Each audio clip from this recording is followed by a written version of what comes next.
L'atelier de validation du projet de paiement des acteurs qui ont contribué à la réduction d'émissions de carbone autour du parc national de Taï s'est tenu ce mercredi 22 novembre 2023 dans les locaux de la Banque mondiale à Cocody.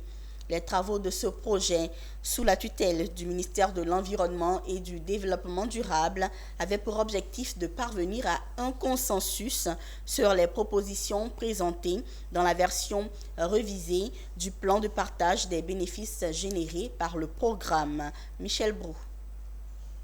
Ce sont 50 millions de dollars US pour 10 millions de tonnes de réduction de CO2 de bénéfices à distribuer aux acteurs impliqués dans le projet de réduction des émissions. C'est justement dans le cadre d'une meilleure répartition que toutes les parties prenantes étaient présentes à cet atelier de validation du projet de paiement de réduction des émissions.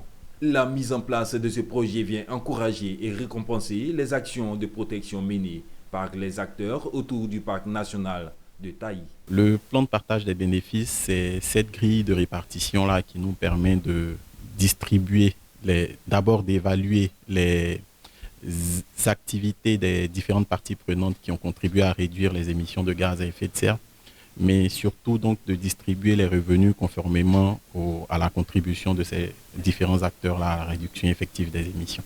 La présence du ministère de tutelle et la diversité des acteurs a permis d'enrichir les débats, mais surtout d'aboutir à une vision partagée sur la manière de tirer le meilleur parti des bénéfices générés par le programme de paiement des réductions d'émissions. Il s'agit d'encourager toutes les parties prenantes qui sont engagées dans la lutte contre la déforestation, qu'il s'agisse donc des sociétés privées, comme la SODEFOR, de l'Office ivoirien des parcs et réserves, qui est donc un établissement public à caractère industriel, des communautés, des organisations de la société civile, bref, tous ceux qui se sont impliqués dans la mise en œuvre de ce projet, qui ont fait des efforts pour lutter contre la déforestation.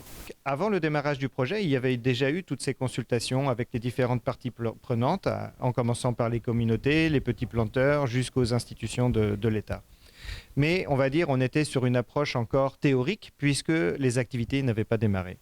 Aujourd'hui, les activités ont démarré, sont réalisées pour une partie, et donc il est important de revoir, de revisiter ce plan de partage de bénéfices pour être sûr que les proportions sont correctes, qu'il n'y a pas de personnes oubliées. Et forcément, comme on apprend en faisant, il y a des petites retouches qui ont dû être apportées. Le projet de réduction d'émissions autour du parc national de Taï a démarré en octobre 2020 et est à sa phase pilote. Elle prend en compte les zones cibles concernées dont la Nawa, le Boclé, le Cavali, le Guémon et San Pedro. Cet atelier de validation du projet de paiement annonce les phases pratiques du programme.